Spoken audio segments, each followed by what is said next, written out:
In the midst of World War II, the atrocities committed by Nazi Germany continue to haunt our collective memory even after 77 years. This period stands as a chilling reminder of the darkest chapter in human history. Over the course of nearly 8 decades, the passage of time has been significant for the fleeting nature of human life. However, there are still individuals among us who were present during those dark days, including survivors of the Holocaust, who carry the indelible memories within them. Today, we will delve into the captivating stories of those individuals who played a significant role in shaping the course of humanity during World War II. Why was Argentina a paradise for Nazi exiles? After the war, the high commanders of Nazi ideology, along with their followers and sympathizers, experienced a dramatic downfall in German society. They were no longer seen as privileged individuals, but rather as individuals who committed serious war crimes. The Allied countries were determined to bring them to justice and pursued them relentlessly. Following Hitler's demise and the German surrender on May 8, 1945, the entire European continent turned into a perilous territory for individuals who might face prosecution and trial for their crimes. Consequently, they were compelled to escape with utmost urgency. It is undeniable that the Nazis possessed an exceptional organizational capacity. One might assume that given their circumstances, their escape attempts would be desperate or secretive. However, they cleverly utilized the assistance of their allies and the generosity of organizations like the Catholic Church to meticulously plan their escape. This involved strategic stops and the creation of false documentation, allowing them to assume new identities within a surprisingly short time frame. However, which place in this world would be willing to embrace these individuals responsible for such horrific acts? Both Europe and Asia were not ideal choices for clear reasons. Latin America emerged as the most favorable choice, considering the colonial dominance of France and Great Britain over Africa and the United States' partnership with Canada. Through carefully planned routes known as rat lines, individuals from the Third Reich sought refuge across the sea in search of a fresh start and a glimmer of hope for the future. There were primarily 3 different routes that were utilized. The Nordic route involved passing through Denmark to reach Sweden, where the ship would set sail. On the other hand, the Iberian route involved traveling through Spain, making use of various ports like Galicia. Lastly, the Vatican route was the most popular, as it involved crossing through Rome and Genoa. Argentina emerged as a favored destination for Nazis seeking refuge in Latin America. The nation's leader, Juan Domingo Perón, openly expressed sympathy for Hitler and his ideology. Even prior to Perón's rise to power, secret agreements had been made with the SS to facilitate the movement of Nazis throughout South America. In addition, beneath Perón's amicable facade towards the Germans he provided refuge to, there lay concealed political motives with the intention of enlisting exceptional scientific and military intellects. Argentina would play a significant role in the anticipated conflicts that emerged during the well-known Cold War between the United States and Russia. Imagine the incredible stories of survival and reinvention that unfolded as thousands of Nazis sought refuge in Argentina, a place known as the Cape of Last Hope. Here, these individuals were able to carve out new lives, escaping the consequences of their actions in Europe. How the Israeli Secret Intelligence Service captured Adolf Eichmann. In the face of the exodus of numerous members of the Nazi German regime to various parts of Latin America, the majority of Allied countries turned a blind eye and even provided assistance in their escape, despite publicly stating otherwise.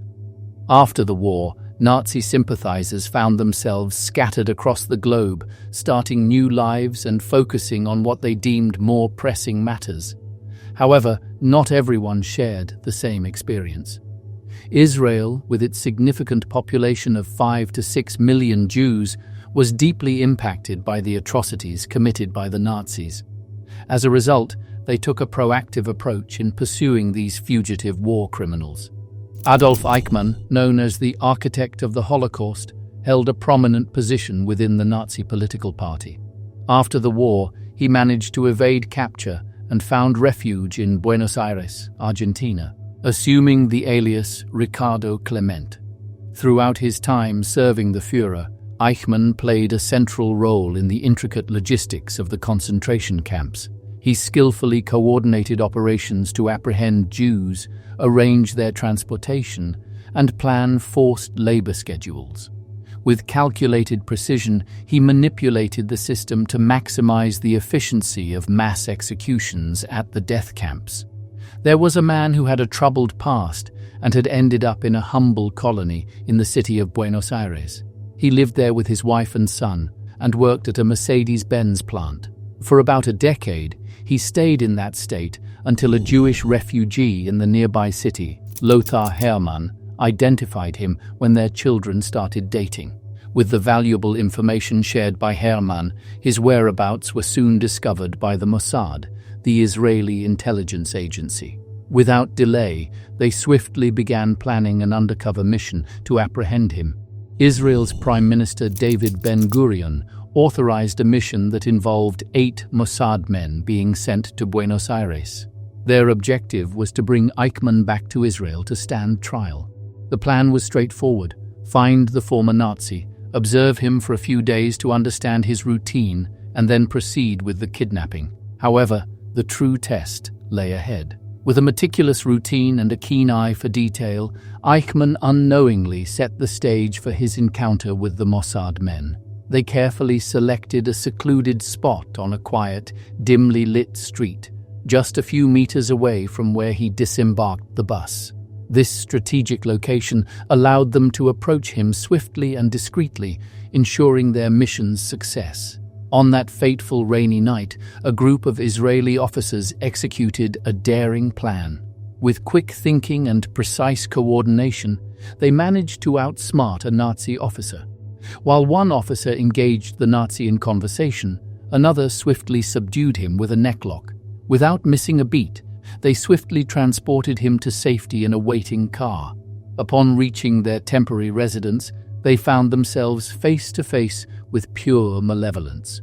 It is worth mentioning that during that time, the Mossad agents had tragically lost their entire families due to the actions of those under Eichmann's command. With everything in place and his true self established, the initial phase of the plan was effortlessly accomplished.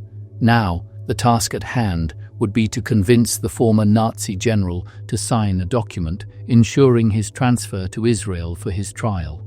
Additionally, we would need to find a way to navigate the Argentine airport security, as they were involved in multiple illegal activities related to this operation. In order to accomplish their objective, they went all in on a captivating and dramatic performance, in which Eichmann was heavily sedated to give the impression of being severely intoxicated. He was even dressed in an airline pilot's uniform, concocting a tale of a wild night out with excessive drinking. Their efforts paid off as they successfully presented him to the Israeli public, leading to his trial and subsequent death sentence, all without a hint of remorse on his part. The fate of the Nazi leaders. There has been speculation surrounding Hitler's fate, with some questioning if he truly perished in his bunker or managed to evade justice by fleeing to South America, a path taken by many of his high-ranking officers. However, what remains indisputable is that Nazi Germany ultimately faced defeat at the hands of its adversaries, who soon uncovered the immense atrocities perpetrated within the confines of their concentration camps. After witnessing those horrific acts, efforts were made to track down and hold accountable the individuals responsible. However, the sheer number of Nazi generals, soldiers, journalists, and workers, a staggering 45 million people, made it nearly impossible to bring them all to justice. Professionals from various fields, including lawyers, teachers, and doctors, who shared a common ideology, played a crucial role in upholding the country. As a resolution, a portion of the professionals in every sector were prohibited from practicing their trade and were compelled to engage in manual labor. During that time, the Nuremberg trials took place, resulting in the trial and sentencing of 24 Nazi military and political leaders. Out of those, 13 were sentenced to death by hanging. In the annals of history, the United States witnessed a dark chapter where the legal system sought justice for the lives lost due to forced euthanasia.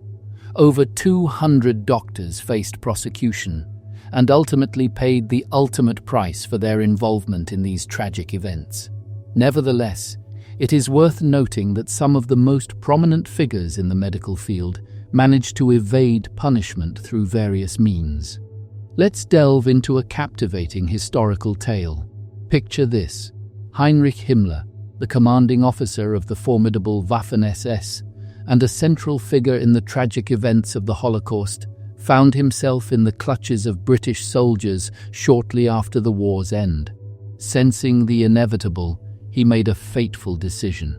In a dramatic twist, while doctors were examining him, Himmler chose to end his own life by biting into a cyanide capsule. Immersive tales of notorious figures like the infamous Dr. Death, Josef Mengele, reveal how he cunningly evaded justice, disappearing into obscurity and evading accountability for his heinous deeds. His story resurfaced only upon the identification of his remains following his demise in 1979. Albert Speer held a prominent position as the Minister of Armaments and War Production during the Nazi regime. He was responsible for the forced removal of numerous Jewish individuals who were then compelled to work as laborers in the production of weapons for the cause. His fate hung in the balance as he faced prosecution for war crimes, narrowly escaping the gallows.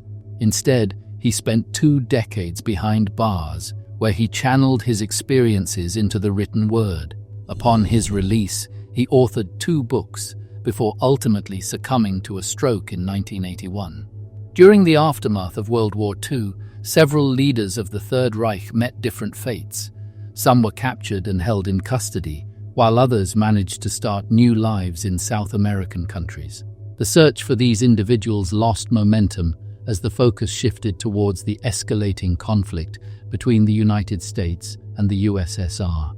This led to the covert enlistment of numerous ex-Nazi scientists and military personnel who played a crucial role in the nuclear competition between the 2 nations. In today's world, the opportunity to encounter a former member of the Nazi Party is becoming increasingly rare. Those who were once the youngest recruits are now in their 90s and may choose to forget their past when confronted with it. However, the memory of their victims serves as a haunting reminder of their true identities. We hope you liked this video. Watch another video here.